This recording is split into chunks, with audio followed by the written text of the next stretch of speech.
Welcome to Telugu first news. ముందుగా headlines చూద్దాం. 1.23 లక్షల కోట్ల పీపీపీ ప్రాజెక్టులపై సీఎం చంద్రబాబు సమీక్ష. రాష్ట్రంలో 260 పీపీపీ ప్రాజెక్టులు అమల్లో ఉన్నాయని అధికారుల వెల్లడి. పోర్టులు, ఎయిర్పోర్టులు, రహదారుల ప్రాజెక్టులపై సీఎం కీలక ఆదేశాలు. మేడారం అభివృద్ధి పనులను వేగంగా పూర్తి చేయాలని మంత్రి సీతక్క ఆదేశం. సమ్మక్క సారాలమ్మ జాతర ఏర్పాట్లపై అధికారులతో మంత్రి సమీక్ష. భక్తులకు మెరుగైన సౌకర్యాలపై అధికారులకు కీలక సూచనలు. నాణ్యతతో అన్ని అభివృద్ధి పనులు పూర్తి చేయాలని సీతక్క ఆదేశం. పార్లమెంట్ సమావేశాలపై ఎంపీలకు జగన్ కీలక దిశానిర్దేశం. రాష్ట్ర ప్రయోజనాల అంశాలను పార్లమెంట్లో బలంగా ప్రస్తావించాలని జగన్ సూచన. రైతులు, యువత సమస్యలపై గట్టిగా గళం వినిపించాలని ఎంపీలకు ఆదేశం. స్కూల్ హోంవర్క్ వివాదంపై ఎమ్మెల్యే రాజాసింగ్ ఆగ్రహం. హోంవర్క్ లో కల్మా, సూరహ్ ఫాతాహ రాయాలన్న ఘటనపై తల్లిదండ్రుల ఆందోళన. ఘటనపై విద్యాశాఖ, పోలీసులు వెంటనే చర్యలు తీసుకోవాలని డిమాండ్. వివాదాస్పద ఉపాధ్యాయుని విధుల నుంచి తొలగించిన పాఠశాల యాజమాన్యం. గుంటూరు కాలువ ఆధునీకరణతో 75,000 ఎకరాలకు సాగునీరన్న పెమ్మసాని. 50 గ్రామాల త్రాగునీటి సమస్యకు శాశ్వత పరిష్కారం దిశగా కాలువ పనులు. 370 కోట్లతో తొలి 47 కిలోమీటర్ల ఆధునీకరణ పనులకు టెండర్లు. అమరావతిలో ముఖ్యమంత్రి చంద్రబాబు నాయుడు రాష్ట్రంలో పీపీపీ విధానంలో చేపడుతున్న ప్రాజెక్టులపై కీలక సమీక్ష నిర్వహించారు.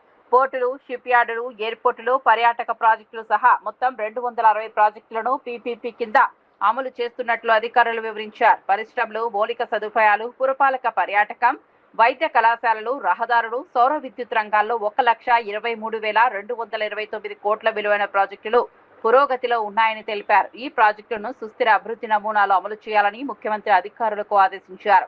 ప్రజలకు దీర్ఘకాలిక ప్రయోజనాలు చేకూరేలా ప్రణాళికలు రూపొందించాలని సూచించారు. ఈ సమీక్షలో ఆర్థిక శాఖ మంత్రి పయ్యావుల కేశవ్తో పాటు వివిధ శాఖల ఉన్నతాధికారులు పాల్గొన్నారు.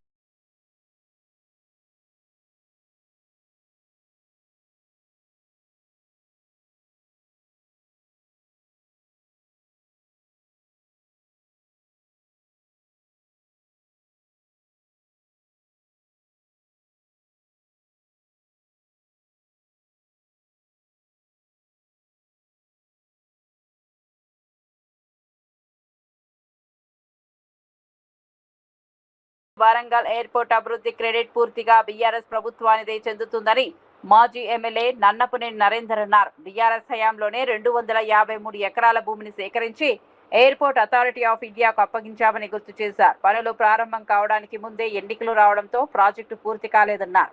ఇప్పుడు అధికారంలోకి వచ్చిన కాంగ్రెస్ ప్రభుత్వం మొత్తం తామే చేసినట్లు ప్రచారం చేసుకోవడం సరైంది కాదని విమర్శించారు.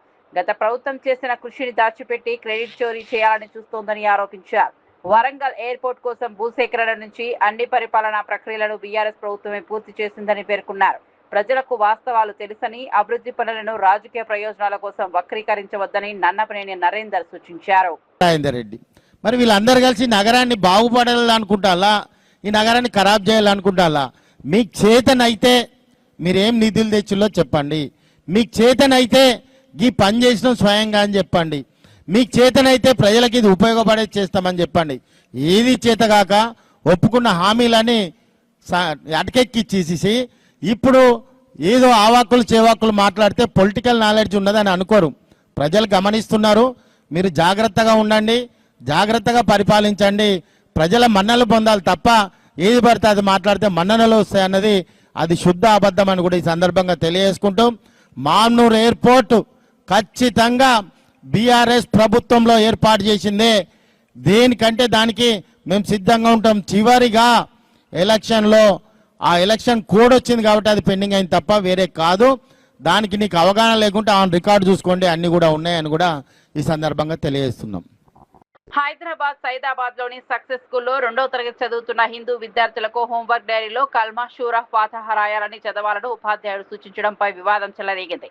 ఈ ఘటనపై తల్లిదండ్రులు తీవ్ర ఆగ్రహం వ్యక్తం చేశారు. విషయం తెలుసుకున్న గోషామహల్ ఎమ్మెల్యే రాజాసింగ్ వెంటనే స్పందించి విద్యాశాఖ, పోలీసు అధికారులు తక్షణ చర్యలు తీసుకోవాలని డిమాండ్ చేశారు. చిన్నారులపై ఇలాంటి బోధనను బలవంతంగా రుద్దడం సరికాదని అభిప్రాయపడ్డారు. వివాదం తీవ్ర రూపం దాల్చడంతో సంబంధిత ఉపాధ్యాయుని విధుల నుంచి తొలగించినట్లు పాఠశాల యాజమాన్యం ప్రకటించింది. ఘటనపై పూర్తి స్థాయి విచారణ జరిపి వాస్తవాలు వెలుగులోకి తీసుకురావాలని తల్లిదండ్రులు కోరుతున్నారు. పాఠశాలల్లో విద్యార్థుల మనోభావాలను గౌరవించే విధంగా వ్యవహరించాలని పలువురు అభిప్రాయపడ్డారు. स्कूल में जाकर उन मैनेजमेंट से जब क्वेश्चन पूछा, सवाल पूछा कि आप कैसे मेरे बच्चे को, मेरे हिंदू बच्चे को कलमा पढ़ने के लिए प्रेशर डाल सकते हो, तो स्कूल मैनेजमेंट के पास कोई जवाब नहीं है। यहां सैदाबाद क्षेत्र असदुद्दीन ओवैसी के पार्लियामेंट क्षेत्र में आता है और ये की पूरी इन लोगों ने प्लानिंग करके रखी है कि छोटे बच्चे से लेकर बड़े बच्चे तक, चाहे वो कॉलेज में हो या 10वीं कक्षा में हो या 9वीं कक्षा में हो, सबका इस्लामीकरण करना। क्योंकि इनकी सोच है भारत में रहकर भारत से गद्दारी करना, भारत में रहकर भारत से गजवा हिंद करना, भारत में रहकर इनकी ये सोच है। तो ये सोच को मजबूत करने वाला असदुद्दीन ओवैसी, मैं असदुद्दीन ओवैसी से पूछना चाहता हूं, तुम्हारे ही पार्लियामेंट क्षेत्र में हिंदुओं पर इतना अत्याचार हो रहा है, यहां तक के छोटे मासूम 2 क्लास में पढ़ने वाले बच्चे को तो नहीं छोड़ा जा रहा है, तो आज तुम्हारा मुंह क्यों बंद है? किसी भी राज्य में जब मुसलमानों पर कुछ हो जाता है, चाहे वो आतंकी मुसलमान क्यों ना हो, चाहे वो आतंकी मुसलमान का इनकाउंटर क्यों ना हो जाता है, तो तुरंत मीडिया में आकर असदुद्दीन ओवैसी पुकारना चालू करता है। तो आज उसी के पार्लियामेंट क्षेत्र में, असदुद्दीन ओवैसी के पार्लियामेंट क्षेत्र में एक 2 साल के हिंदू मासूम बच्चे को कलमा पढ़ने के लिए स्कूल मैनेजमेंट ने जब प्रेशर डाला, तो आज असदुद्दीन ओवैसी यहां सवाल क्यों नहीं उठा रहा है कि वो स्कूल पर प्रतिबंध लगे, वो मैनेजमेंट के ऊपर पुलिस केस हो, उनको जेल भेजा जाए? वो नहीं बोलेगा। क्यों?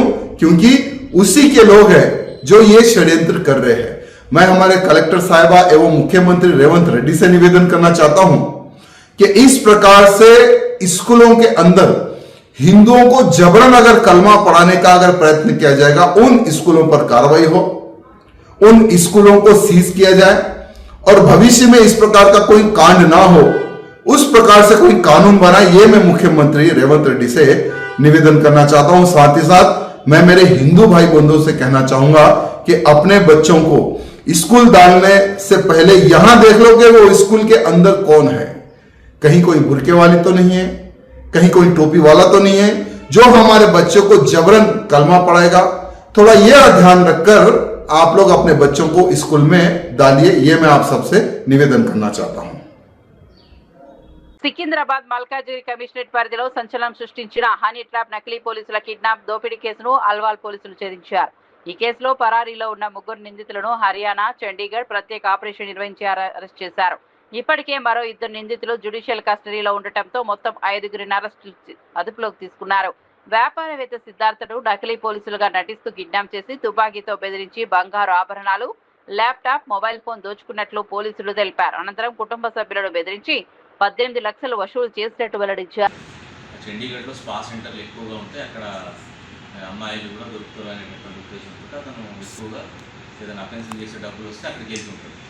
సో ఈ రఘురాజవరం గురించి తెలిసిన తర్వాత మళ్ళీ ఫర్దర్ వేరే అఫెన్స్లో డబ్బులు వస్తే అతనికి చండీగఢ్ వెళ్తాడు. అక్కడ వెళ్ళి స్పా సెంటర్లలో తిరుగుతున్న క్రమంలో ఫ్రీక్వెంట్గా తిరిగే క్రమంలో అక్కడ ఇటువంటి అఫెన్షన్ చేసే వాళ్ళ ముగ్గురు కూడా ఆయనకి గతంలో కూడా పరిచయం ఉండడం జరిగింది.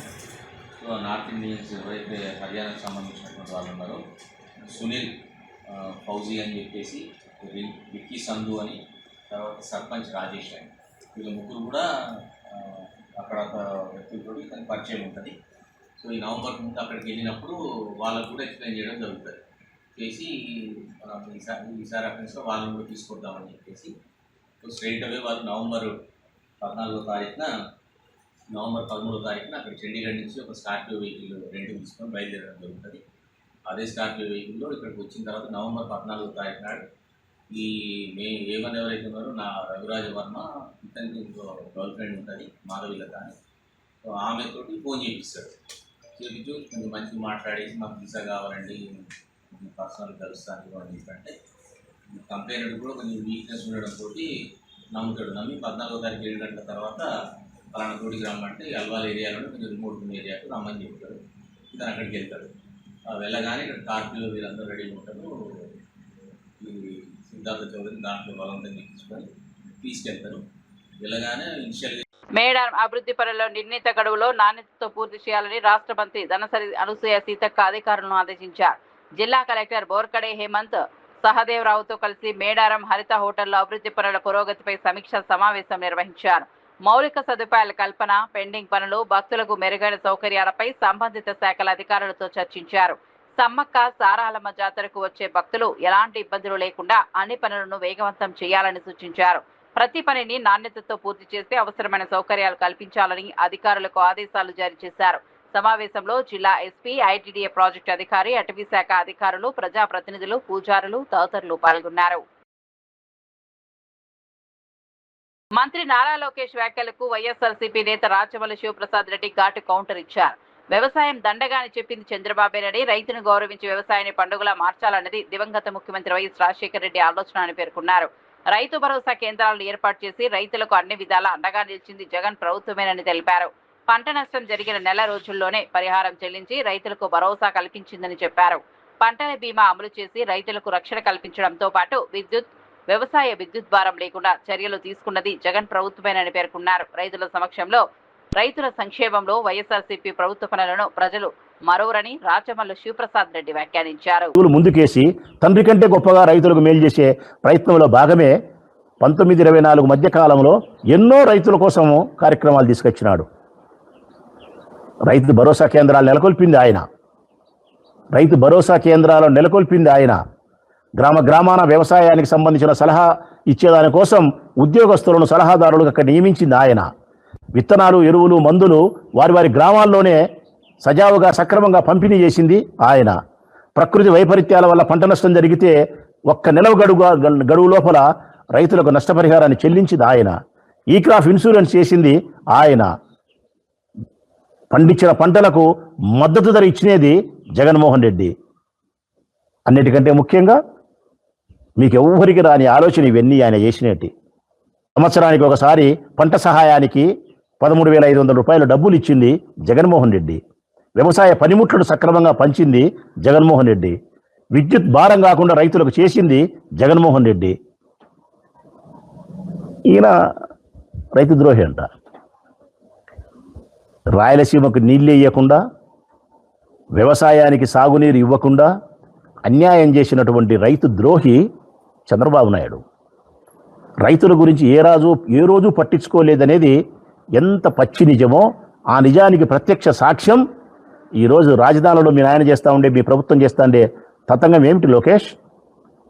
రైతుల దగ్గర నుంచి బలవంతంగా కొట్టి తిట్టి భూములు లాక్కుంటున్నారు. పండించిన పంటలేకి బుల్డోజర్లు పెట్టి పంట నాశనం చేసి భూములు లాక్కుంటున్నారు. ఏ రైతులైనా మీకు భూములు ఇవ్వకపోతే గన తొవ్వేస్తున్నారు, నీళ్లతో నింపుతున్నారు, కరెంటు తీసేస్తున్నారు, రోడ్లు వేస్తున్నారు. మొన్న ఒక రైతు భార్య, ఓ ఇల్లాలు కంట నీరు పెడుతూ మాట్లాడిన మాటలు మనందరం చూసినాం ప్రజలారా. ఆషాఢ బోనాల ఉత్సవాల సందర్భంగా గోల్కొండ జగదాంబిక అమ్మవారికి ప్రభుత్వం తరపున మంత్రులు పొన్నం ప్రభాకర్, కొండా సురేఖ పట్టు వస్త్రాలు సమర్పించారు. లంగర్ హౌస్ చౌరస్తా నుంచి ఆలయానికి చేరుకున్న మంత్రులు ప్రత్యేక పూజలు నిర్వహించి అమ్మవారికి పట్టు వస్త్రాలు అర్పించారు. అనంతరం మంత్రి పొన్నం ప్రభాకర్ మాట్లాడుతూ సీఎం రేవంత్ రెడ్డి నాయకత్వంలో ప్రభుత్వం బోనాల ఉత్సవాలను అత్యంత వైభవంగా నిర్వహిస్తోందన్నారు. రాష్ట్ర వ్యాప్తంగా 3,000 ఆలయాలకు నిధులు మంజూరు చేసి భక్తులకు ఎలాంటి అసౌకర్యం కలగకుండా ప్రత్యేక ఏర్పాట్లు చేసినట్టు తెలిపారు. భద్రత, పారిశుద్ధ్యం, త్రాగునీరు, రవాణా వంటి అన్ని సౌకర్యాలను సమన్వయంతో కల్పిస్తున్నామని చెప్పారు. తెలుగు సంస్కృతి సాంప్రదాయాలకు ప్రత్యేకగా నిలిచే బోనాల పండుగను విజయవంతం చేయడానికి ప్రభుత్వం పూర్తి సహకారం అందిస్తోందని మంత్రి స్పష్టం చేశారు.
పార్లమెంట్ సమావేశాల నేపథ్యంలో వైఎస్ఆర్సీపీ కేంద్ర కార్యాలయంలో పార్టీ అధ్యక్షుడు వైఎస్ జగన్మోహన్ రెడ్డి అధ్యక్షతన పార్లమెంటరీ పార్టీ సమావేశం జరిగింది.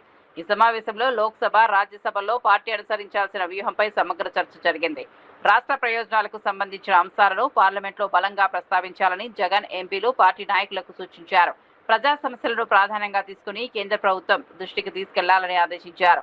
ఆంధ్రప్రదేశ్ కు సంబంధించిన పెండింగ్ అంశాలు, ప్రత్యేక అవసరాలు, రైతులు, యువత, సంక్షేమ పథకాలపై పార్లమెంట్లో గట్టిగా గళం వినిపించాలని పేర్కొన్నారు. ప్రజా ప్రయోజనాల విషయంలో పార్టీ రాజీ పడదని, ప్రతి అంశాన్ని సమర్థవంతంగా ప్రస్తావించాలని జగన్ స్పష్టం చేశారు. ప్లస్ మన వాళ్ళందరికీ కూడా పార్టీలో ఉన్న చిన్న కార్యకర్త నుంచి సెంట్రల్ ఆఫీస్ దాకా ప్రతి నాయకుడు కూడా నియోజకవర్గ స్థాయి నుంచి రాష్ట్ర స్థాయి దాకా ప్రతి నాయకుడితో కూడా కార్యకర్తలు కూడా అనుసంధానమై కూడా ఉంటాడు. ఎందుకనంటే ఇక్కడ పోస్ట్ చేసే ప్రతి కంటెంట్ కూడా మన పార్టీలో ప్రతి ఒక్కరికి కూడా ఇది అందుబాటులో ఉంటుంది. కాబట్టి క్షేత్రస్థాయిలో ప్రజలు ఎదుర్కొంటా ఉన్న సమస్యలు కానీ, కార్యకర్తలు పోలీసుల ద్వారా హెరాస్మెంట్ ఎదుర్కొంటా ఉన్న ఇబ్బందులు కానీ, పార్టీకి సంబంధించిన ఇలాంటి ఏ అంశాలైనా కూడా ఈ యాప్ ద్వారా నేరుగా ఒకరితో ఒకరం టచ్లో ఉండగలుగుతాం. ఈ యాప్లో ఇంకొకటి మంచి విషయం ఏమిటి అంటే, పార్టీలో మనం నిర్వహించే ప్రతి సమావేశము, పార్టీ నిర్వహించే ప్రెస్ మీట్లు, ముఖ్యమైన కార్యక్రమాలు, అధికారిక ప్రకటనలు ఇవన్నీ కూడా నేరుగా లైవ్ ఫీడ్ కూడా ఈ యాప్లో ప్రతి కార్యకర్తకు కూడా అందుబాటులో ఉండే కార్యక్రమం కూడా జరుగుతుంది. సో ఇవన్నీ ఉపయోగకరంగా ఉంటాయి.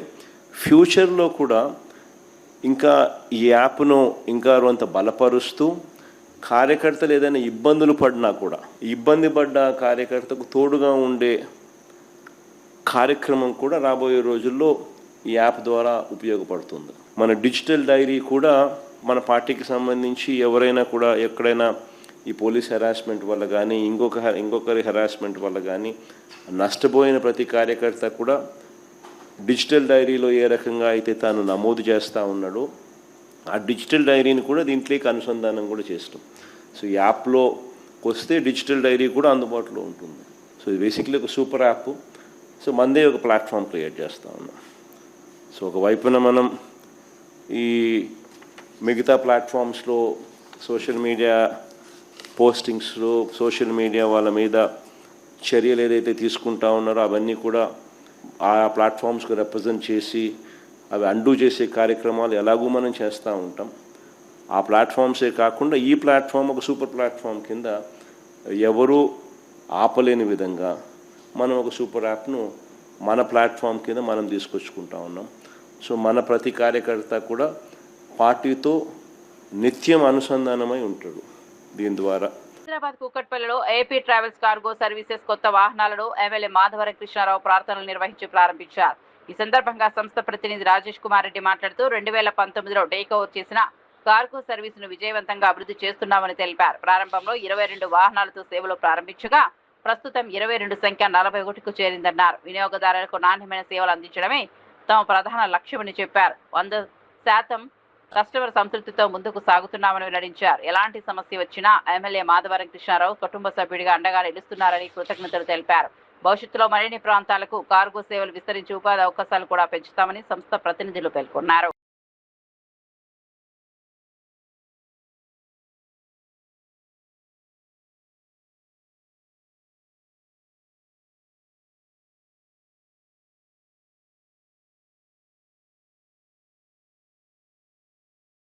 సన్ కార్గో మాది 2019లో మేము టేక్ ఓవర్ చేసుకోవడం జరిగింది. స్టార్ట్ చేసినాము. ప్రజెంట్ వచ్చేసి 41 వెహికల్స్ అయినాయి. మా దగ్గర నుంచి డైలీ సర్వీస్ ఉంటుందండి. నేనే ఇక్కడ నుంచి లైవ్లో మీరు అటు చూస్తే తెలుస్తుంటుంది ఎవరు ఏం పని చేస్తున్నారు, ఎవరు ఏం చేస్తున్నారు ఎంప్లాయీస్ అనేది మేము చేస్తూనే ఉంటాం. మా దగ్గర నుంచి వైజాగ్, విజయవాడ, రాజమండ్రి, కాకినాడ, బెంగళూరు, చెన్నై, ముంబై అలాగే మెటీరియల్ వెళ్తుంటుంది. ఇందులో భాగంగానే ఈరోజు కొత్త వెహికల్స్ కూడా కొన్నాము. ఒక 5 వెహికల్స్ మరి న్యూ వెహికల్స్ లాంచ్ చేసి మన కూకట్పల్లి ఎమ్మెల్యే మాధవరం కృష్ణారావు గారు వచ్చి వాటిని లాంచింగ్ చేయడం జరిగింది. ఈ సందర్భంగానే మొత్తం ప్రోగ్రామ్ అలా జరిగింది. మా ట్రావెల్ సంబంధించి అయితే ఇప్పుడున్న దాంట్లో మేము వెరిఫై చేస్తున్నాం 100%. ఎందుకంటే కస్టమర్ మార్కెట్ ఏంటంటే బస్సు కాంపిటీషన్ ఎక్కువైంది. అందుకే ఓల్డ్ వెహికల్స్ పెట్టుకుంటే మేము బస్సులో ట్రావెల్ చేయలేవు. అందుకే అన్ని బ్రాండ్ న్యూ వెహికల్స్ తీసుకొని సర్వీస్ చేస్తున్నాము. ఈరోజు రాజేష్ రెడ్డి అనే వ్యక్తి ఈరోజు దీనికి ప్రొపరేటర్ అన్నానంటే చిన్న స్థాయి నుంచేనండి. నేను కూడా తాతల ఆస్తుల నుంచి తీసుకొచ్చి దీంట్లో ఏం చేసింది ఏం లేదు. ఫస్ట్ కేసీఎన్లో ఏరియా మేనేజర్, బ్రాంచ్ మేనేజర్ చేసినాను, తర్వాత ఏరియా మేనేజర్ చేసినాను, తర్వాత ఇదే ఏపీ ట్రావెల్స్ అనే కార్గోల్ని ఒక ఏజెంట్గా నేనే ఉన్నా. ఇప్పుడు సేమ్ నా దగ్గర ఒక 60-70 మంది ఏజెంట్లు నా దగ్గర ఉన్నారు. ఇప్పుడు ఏపీ ట్రావెల్స్ కార్గోలో ఏజెంట్ ఉన్న వ్యక్తిని ఇప్పుడు నా దగ్గర 60-70 మంది ఏజెంట్లు ఉన్నారు. బ్రాంచెస్ నాకు ఓన్గా ఉన్నాయి. అదేంటి రీజన్ అంటే మా సార్ అబ్దుల్ కుదుస్ భాయ్ అని ఆయన మున్నా సార్ అని చెప్పండి. ఫస్ట్ వాళ్ళు ఫౌండర్స్, వాళ్ళు చేయడం వాళ్ళు అంతా ఒక సెటప్ చేసి అన్ని చేసిన తర్వాత వాళ్ళకి బిజినెస్ వద్దు. అప్పటి నుంచి నేను టేక్ ఓవర్ చేసుకున్నప్పటి నుంచి బిజినెస్ బాగా మంచిగా ఉంది. మాకు బేస్ ఏంటంటే మా కస్టమర్లు అండి. కొందరు వ్యవస్థను నమ్మి బుకింగ్ ఇస్తారు, కానీ మా కస్టమర్లు నన్ను నమ్మి, వ్యక్తిని నమ్మి బుకింగ్ ఇచ్చినారు. అంటే చెప్పుకోతే హైబాబు సార్ కానీ, ప్రభాకర్ సార్ కానీ, ఇంకా చాలామంది పేరు చెప్తూ పోతే వన్ బై వన్ పోతే దాదాపు 100 నెంబర్స్ ఉంటారు. ఒక వ్యక్తిని నమ్మి ఇంత బుకింగ్ ఇచ్చినారు. ఈరోజు రాజేష్ రెడ్డి ఒక 200 మందికి ఎంప్లాయ్మెంట్ ఇచ్చినారు అంటే కారణం మా కస్టమర్లు. వాళ్ళు నాకు ఎప్పుడు దేవుళ్ళు. మాకు ఏ ప్రాబ్లం వచ్చినా మా ముందుండి నడిపించే మా ఎమ్మెల్యే తండ్రి సమానుడు. ఆయనకి ఎప్పుడు రుణపడి ఉంటాం. ప్రత్యేకించి ఎలాంటి సర్వీసెస్ ఏపీ ట్రావెల్స్ కార్గోస్ అంటే ప్రత్యేకించి ఎలాంటి సర్వీసెస్ వస్తున్నాయి? అంటే జనరల్ గుడ్స్ అండి, ఎనీ గుడ్స్ మేము తీసుకెళ్తాం విత్ బిల్. వితౌట్ బిల్ నేను నాట్ యాక్సెప్ట్. నేనే ఉండి పర్యవేక్షిస్తుంటా విత్ బిల్. ఏదైనా సరే నేను కమిట్మెంట్ డెలివరీ ఇస్తాం. మాకు 100 బ్రాంచ్ 200 బ్రాంచ్ మేము ఓపెన్ చేయలేదు, చేయం కూడా. మేము ప్రజెంట్ 3 months వరకు మాకున్న బ్రాంచెస్ 40 బ్రాంచెస్ అయ్యింది. స్టిల్ ఈరోజు 55 బ్రాంచెస్ అయినాయి. ఎందుకంటే మేము ఆంధ్ర రూట్ ఫుల్ సక్సెస్ చేసినాం. నెక్స్ట్ రూట్ ఏంటి? మదనపల్లి, కడప, రాయచోటి, అనంతపురం, ధర్మవరం. ఇప్పుడు ఆ రూట్ కోసం ఈ వెహికల్స్, ఈ 5 వెహికల్స్ కస్టమర్ సాటిస్ఫాక్షన్ కోసం. పాలమూరు రంగారెడ్డి ఎత్తిపోతల పథకాన్ని కాంగ్రెస్ ప్రభుత్వం నిర్లక్ష్యం చేస్తోందని మాజీ మంత్రి సింగిరెడ్డి నిరంజన్ రెడ్డి ఆరోపించారు. పాలమూరు బిడ్డరెడ్డి చెప్పుకునే సీఎం రేవంత్ రెడ్డి 2.5 ఏళ్లుగా ఈ ప్రాజెక్టు యొక్క సమీక్ష కూడా నిర్వహించలేదని విమర్శించారు. బీఆర్ఎస్ హయాంలో నార్లాపూర్, ఏదుల, వట్టెం, కరివెన, ఉదండాపూర్ రిజర్వాయర్లను నిర్మించి 68 టీఎంసీల సామర్థ్యాన్ని అందుబాటులోకి తీసుకొచ్చామని తెలిపారు. 145 మెగావాట్ల సామర్థ్యంతో ప్రపంచ స్థాయి పంపులను ఏర్పాటు చేశామని గుర్తు చేశారు. కాంగ్రెస్ నాయకులు గతంలో కోర్టులు, ట్రిబ్యునళ్లతో కేసులు వేసి ప్రాజెక్టును అడ్డుకున్నారని ఆరోపించారు. ఇప్పుడు రైతుల ప్రయోజనాల కోసం ప్రాజెక్టును పూర్తి స్థాయిలో వినియోగంలోకి తీసుకురావాలని ప్రభుత్వాన్ని డిమాండ్ చేశారు. ఏ పని ఎంత అయింది, ఎంత కావాల్సింది, ఎంత నిధులు ఇస్తే ఎన్ని రోజుల్లో పూర్తి అవుతుంది అనేటువంటి ఒక్క డైరెక్షన్ కూడా ఇంజనీర్లకి ఇవ్వకుండా ఒట్టిగా వాపసు వచ్చేసాం. వస్తూ ఏం మాట్లాడతారు? ఎట్లా నింపుతామండి, భూసేకరణ గాంధీ ఎట్లా నింపుతాం, ఇట్లా మాట్లాడొచ్చునా? ఓ ప్రభుత్వ అధినేత ఇంత బాధ్యతారహితంగా మాట్లాడొచ్చునా? ఏమంటారు దీన్ని? నెగ్లిజెన్స్ అంటారా? ఏమనాలి? దీనికి ఏం పదాలు వాడాలో నాకు అయితే అర్థమైతలేదు. కాబట్టి ఈ పాలమూరు ప్రాజెక్టులో 27,000 ఎకరాల భూసేకరణ పూర్తి చేసి మేము దిగిపోయే నాటికే 32,000 కోట్ల రూపాయల విలువైనటువంటి పనులను చేసినాం. ఆ పనులు ఏవేవి అంటే 5 రిజర్వాయర్లు కట్టినాం. ప్రజలకు తెలిసినవైనా మళ్ళొకసారి చెప్పాలి కాబట్టి నేను చెప్తున్నాను. నార్లాపూర్, ఏదుల, వట్టెము, కర్వెన, ఉదండాపూర్ 5 రిజర్వాయర్లు కట్టినాం. ఈ 5 రిజర్వాయర్ల యొక్క ఇంపౌండింగ్ కెపాసిటీ, నీళ్లు ఆగి ఉండేటువంటి కెపాసిటీ 68 టీఎంసీలు. 68 టీఎంసీల సామర్థ్యం ఉండేటువంటి 5 రిజర్వాయర్లను కట్టినాం. ఈ 5 రిజర్వాయర్ల యొక్క కట్టల యొక్క లెంత్ ఏవైతే ఉందో రిజర్వాయర్ల 75 కిలోమీటర్లు. 5 రిజర్వాయర్ల కట్టల యొక్క లెంత్ వచ్చేసి 75 కిలోమీటర్లు. కట్టాలంటే మామూలు కట్టలు కావు, మీరు చూస్తే ఆశ్చర్యపోతారు. 15, 18, 17 టీఎంసీల రిజర్వాయర్ల కట్టాలు ఎంత ఎత్తు ఉండాలో మీరు ఒకసారి ఆలోచించేయండి. పైన 4 లైన్ రోడ్ అంత ఉంటాయి కట్టాలు, ఒక్కొక్కటి వెడల్పు 30, 40, 50 మీటర్ల ఎత్తులో ఉండేటువంటి ఉన్నాయి. అక్కడ ఉండేటువంటి గ్రేడియంట్ లెవెల్స్ని బట్టి వీటన్నింటి దగ్గర సర్జ్ పూల్స్, పంపింగ్ కోసం అవసరమైనటువంటి ఎలక్ట్రోమెకానికల్ వర్క్స్ అన్నీ కూడా కంప్లీట్ చేసి 34 పంపులను ఫిట్ చేసినాం. ఒక్కొక్క పంపు 145 మెగావాట్ల పంపు ఒక్కొక్కటి. పాలమూరు రంగారెడ్డిలో ఒక పంపు 145 మెగావాట్లు అంటే ఒక్క పంపు 2 లక్షల హార్స్ పవర్ల మోటార్ అన్నమాట. ప్రపంచంలోనే హైడ్రో ఎలక్ట్రిసిటీ ప్రాజెక్టులో వాడేటువంటి పంపులు ఇంతకు పెద్దవి ఉన్నాయి, కానీ లిఫ్ట్ ఇరిగేషన్లకు వాడేటువంటి పంపులలో ఈ మోతాదు 145 మెగావాట్ల కెపాసిటీ ఉండేటువంటి పంపులు ప్రపంచంలోనే ఎక్కడ లేవు. KCR government, Telangana government was the pioneer in this. వీటిని చూడడం కోసం, వీటి ఆపరేషన్ చూడడం కోసం, వీటి ఇన్స్టాలేషన్స్ చూడడం కోసం, వీటి ఎఫిషియన్సీని చూడడం కోసం విదేశాల నుంచి ఇంజనీర్లు వచ్చిపోయినారు. కానీ ఇక్కడ ఉండేటువంటి కాంగ్రెస్కు, ముఖ్యమంత్రికి, ఆయన పార్టీ నాయకులకు, వాళ్ళ ప్రజాప్రతినిధులకు కళ్ళు కనిపించవు, అర్థం కూడా కాదు. గుంటూరు కాలువ విస్తరణ, ఆధునీకరణ పనులు పూర్తయితే దాదాపు 75,000 ఎకరాలకు సాగునీరు అందడంతో పాటు 50 గ్రామాల త్రాగునీటి సమస్యకు పరిష్కారం లభిస్తుందని కేంద్ర సహాయ మంత్రి డాక్టర్ పెమ్మసాని చంద్రశేఖర్ తెలిపారు. గుంటూరు జిల్లా కొత్త మల్లాయపాలెంలో ఎమ్మెల్యే బూర్ల రామాంజనేయులతో కలిసి కాలువ విస్తరణ పనులను ఆయన పరిశీలించారు. రాష్ట్ర ప్రభుత్వం సాగునీటి ప్రాజెక్టులను వేగంగా అమలు చేస్తోందని పేర్కొన్నారు. తొలి 47 కిలోమీటర్ల ఆధునీకరణ పనులకు 370 కోట్ల అంచనాలతో టెండర్ల ప్రక్రియ ప్రారంభమైనట్టు వెల్లడించారు. త్వరలోనే నిర్మాణ పనులు ప్రారంభమవుతాయని తెలిపారు. వ్యవసాయ అభివృద్ధి, గ్రామీణ ప్రాంతాలకు త్రాగునీటి భద్రత కోసం ఈ ప్రాజెక్టును ప్రజలు సహకరించాలని ఆయన విజ్ఞప్తి చేశారు. ఈ రోజున పోలవరం కూడా మీరు చూస్తా ఉన్నారు.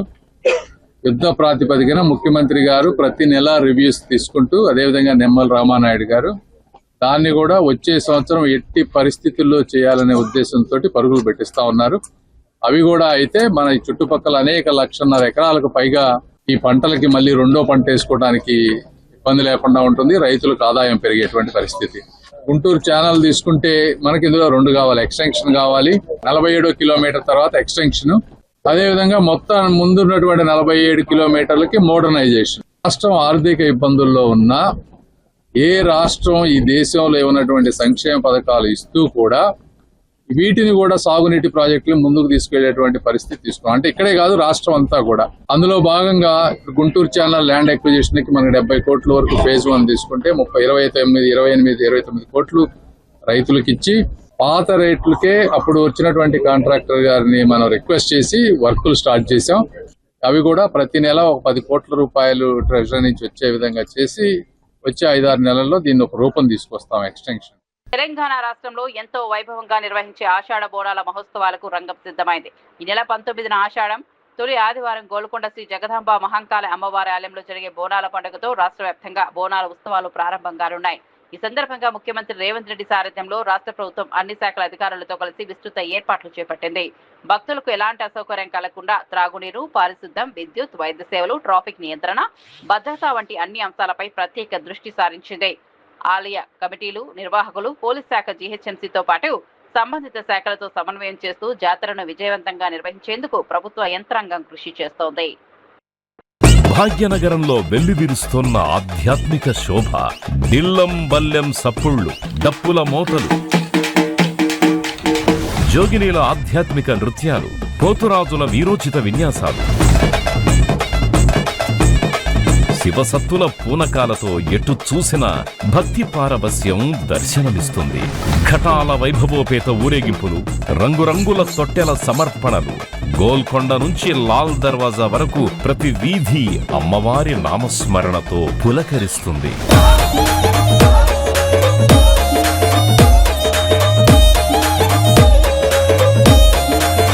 రంగం వేదికగా అమ్మవారి స్వయంగా భక్తులకి భవిష్యవాణిని ప్రసాదించే ఆ దివ్య క్షణాలు భక్తి విశ్వాసాలకు సజీవ నిదర్శనంగా నిలుస్తాయి.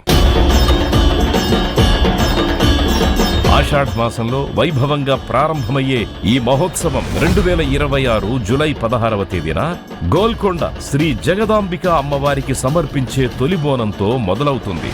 జూలై 21న బల్కంపేట శ్రీ ఎల్లమ్మ పోచమ్మ అమ్మవారి కళ్యాణోత్సవం మరియు బోనాల సమర్పణ. ఆగస్టు 2న సికింద్రాబాద్ ఉజ్జయిని మహంకాళి అమ్మవారి లష్కర్ బోనాలు. ఆగస్టు 9 లాల్ దర్వాజా సింహవాహిని మహంకాళి అమ్మవారి బోనాలు. ఆగస్టు 13వ తారీఖుతో బోనాల మహాజాతర ముగింపు. దశాబ్దాల చారిత్రక వైభవం కలిగిన మన బోనాల పండుగను గౌరవ ముఖ్యమంత్రి వర్యులు శ్రీ ఏ రేవంత్ రెడ్డి గారి నేతృత్వంలో దేవాదాయ ధర్మాదాయ శాఖ మంత్రులు శ్రీమతి కొండా సురేఖ గారి సారథ్యంలో బోనాల పండుగను మన ప్రజా ప్రభుత్వం ఎంతో ప్రతిష్టాత్మకంగా నిర్వహిస్తోంది. కోట్లాది రూపాయల నిధులతో ఆలయాలన్నింటినీ సర్వాంగ సుందరంగా అలంకరించింది.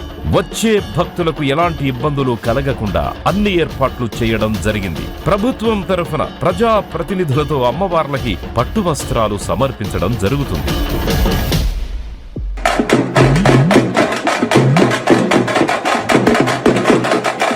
పల్లె పట్నం అనే తేడా లేదు, కులమతాల భేదమే లేదు. ఇలవేల్పులైన రేణుకా, ఎల్లమ్మ, కట్టమైసమ్మ, నల్లపోచమ్మ, పెద్దమ్మ తల్లులకి బోనం సమర్పించి ఏడాది పొడవునా ఆయురారోగ్యాలు, సుఖ సంతోషాలు ప్రసాదించాలని భక్తి శ్రద్ధలతో వేడుకునే మహోన్నతమైన పండగ బోనాల పండగ.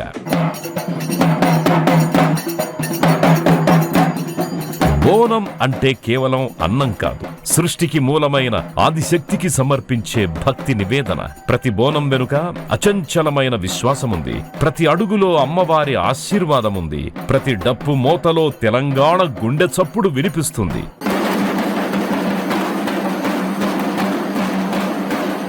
శతాబ్దాల సాంస్కృతిక వైభవం, తెలంగాణ ఆడబిడ్డల అచంచల భక్తికి ప్రతిరూపం, ఆచార సంప్రదాయాలకి సజీవ సాక్ష్యం, తెలంగాణ సంస్కృతికి చిరునామా మన బోనాల జాతర.